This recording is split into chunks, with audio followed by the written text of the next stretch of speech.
Hello class 8th. My name is Charu Goswami and I am in the teaching profession.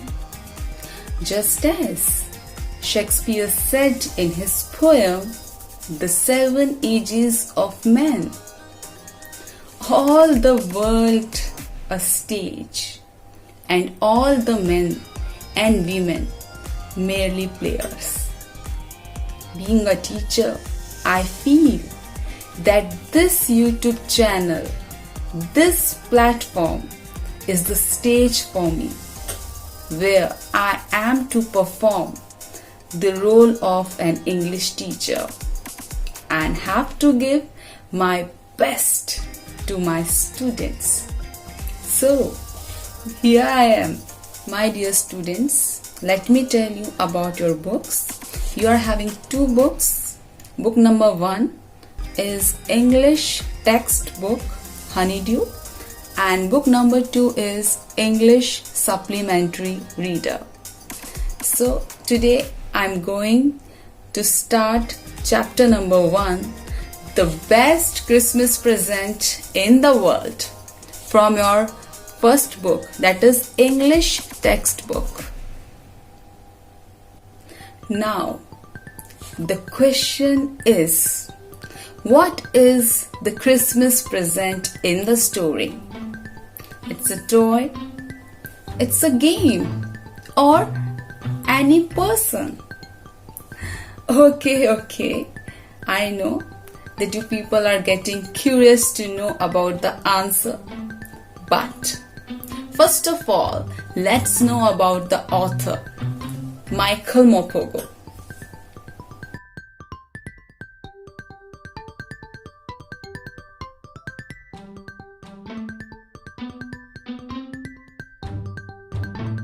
Now let's come to page number 9. Before you read, there are some dates or periods of time in the history of the world that are so significant that everyone knows and remembers them. The story you will read mentions one such date and event, a war between the British and the Germans in 1914. Can you guess which war it was? Do you know which events the dates below refer to? Have a look.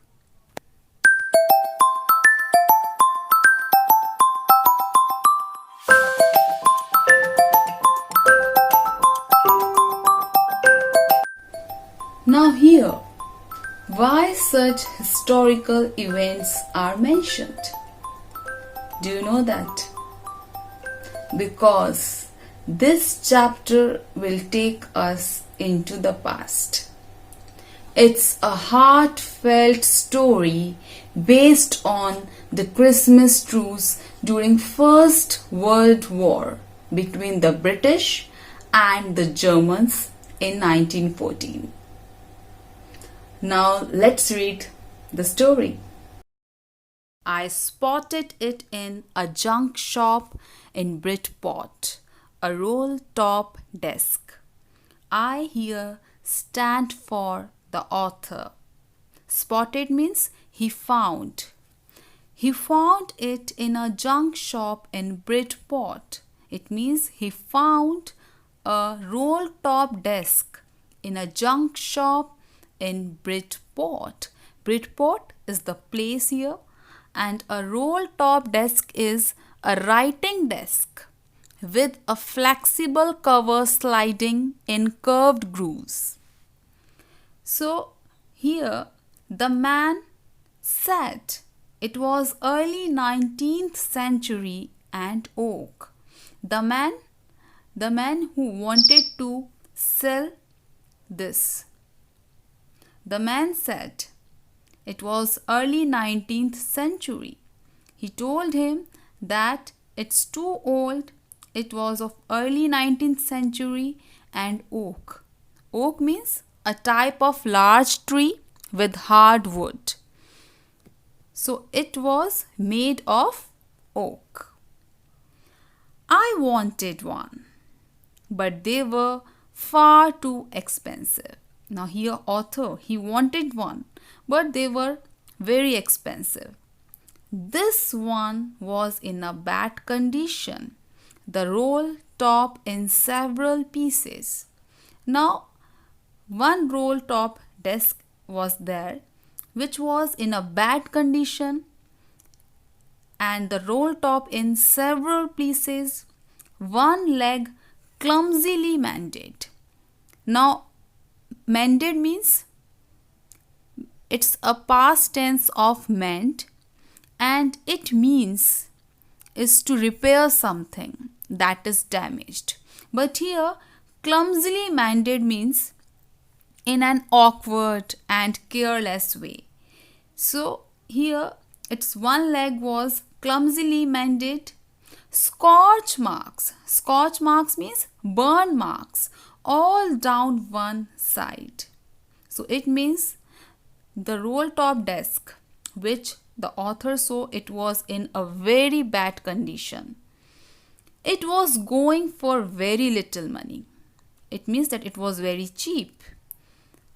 I thought I could restore it. Author, what he thought? That he could restore. Restore means he could repair it. It would be a risk, a challenge, but I had to have it. Now here, the author became obstinate. He knew that it would be a risk, but he took it as a challenge. I paid the man and brought it back to my workroom. Now what he did? He paid the man and brought it back to his workroom at the back of the garage. I began work on it on Christmas Eve. I removed the roll top completely and pulled out the drawers. Now he removed the roll top completely and he pulled out all the drawers. The veneer no? A thin layer of plastic or decorative wood on furniture. You know, sun mica. So the veneer had lifted almost everywhere. Now what he saw?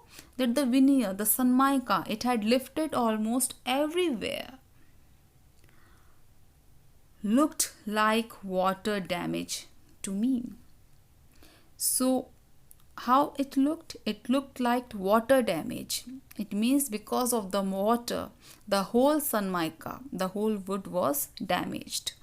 Both fire and water had clearly taken their toll on this desk. Now, taken their toll means damaged. Both fire and water had completely damaged that roll top desk. The last drawer was stuck fast. Stuck fast means shut tight, or we can say it was firmly fixed in a place and unable to move. So here the last drawer was shut tight. It was too tight. I tried all I could to ease it out gently. Now here the author put his all efforts to take it out that drawer very gently. In the end, I used brute force. Brute means violent. So in the end, he used his brute force. Means he tried to open it violently.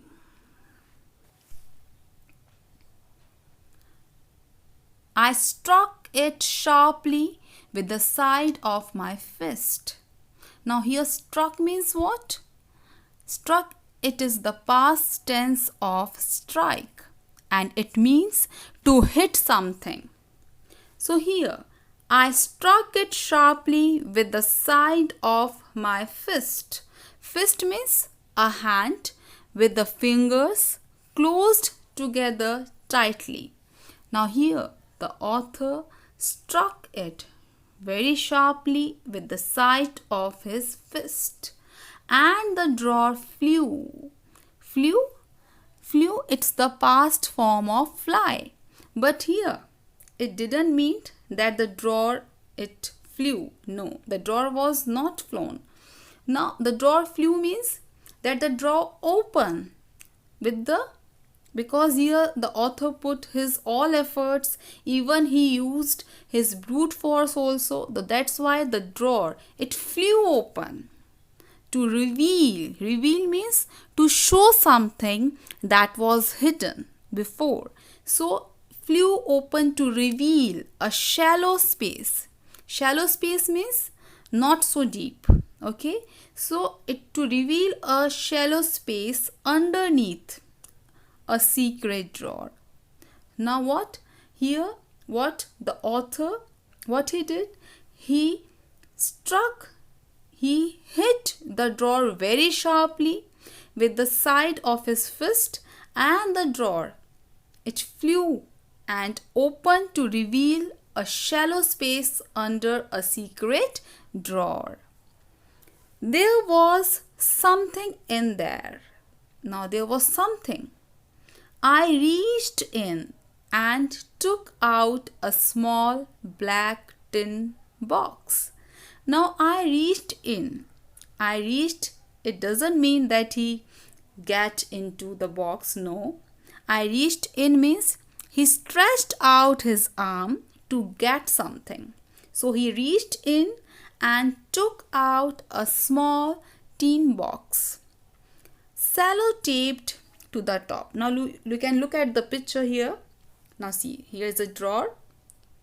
Now under it there is a secret drawer, and inside that secret drawer there is a tin box. Now see, there was something in there. I reached in and took out a small black tin box, sellotaped to the top of it.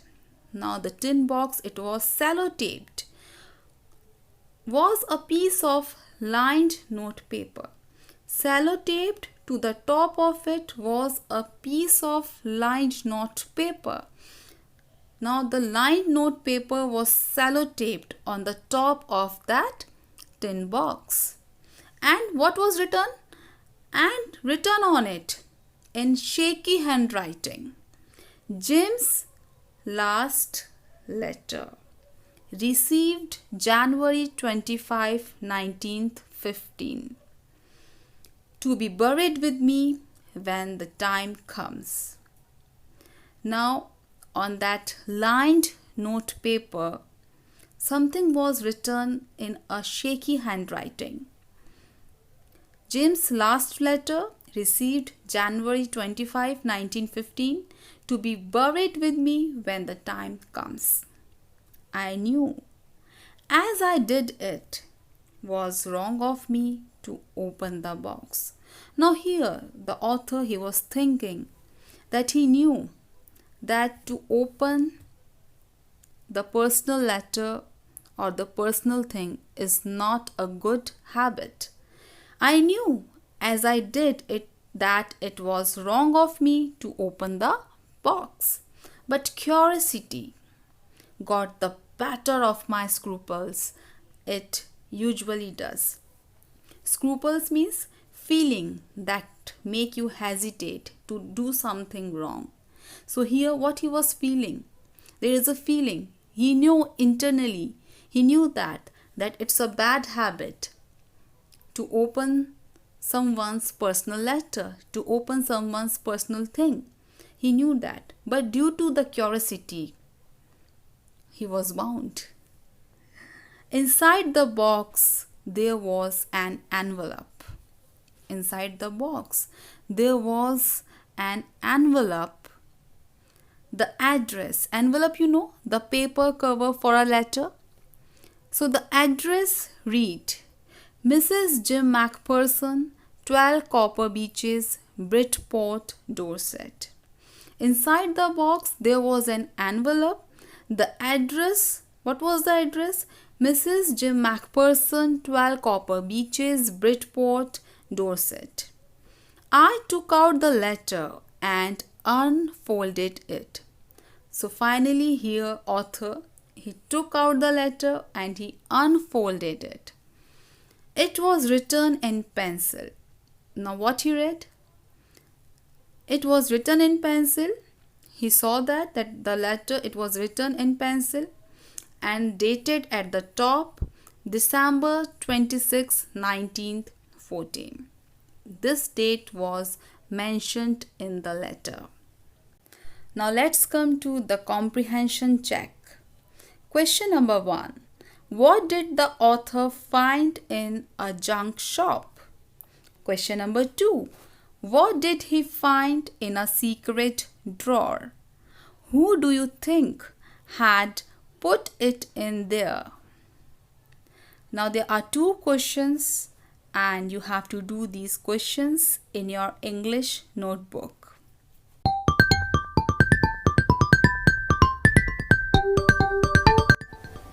The author found the roll-top desk in a junk shop.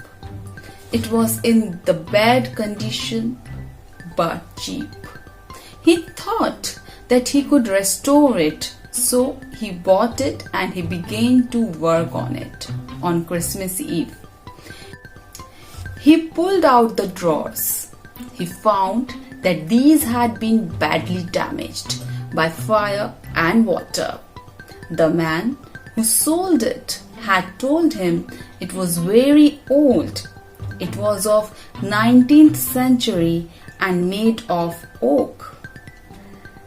The last drawer had stuck fast. Here, he had to use much force to open it. When it opened, it revealed the secret space. In it, he found a small tin box.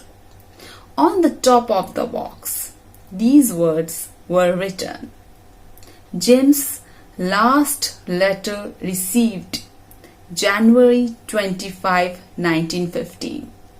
To be buried with me when the time comes. Inside there was an envelope with the address Mrs. Jim Macpherson, 12 Copper Beeches, Bridgeport. Now here, the author became curious, though he knew that it's a bad habit to read the personal letter. But due to curiosity, he unfolded the letter and he read the date. You know what was the date? It's December 26, 1914. Now, what was written in the letter? Isn't it always exciting to find a secret letter? Isn't it a mystery? Don't worry, I will come soon to reveal this. Till then, goodbye. Take care.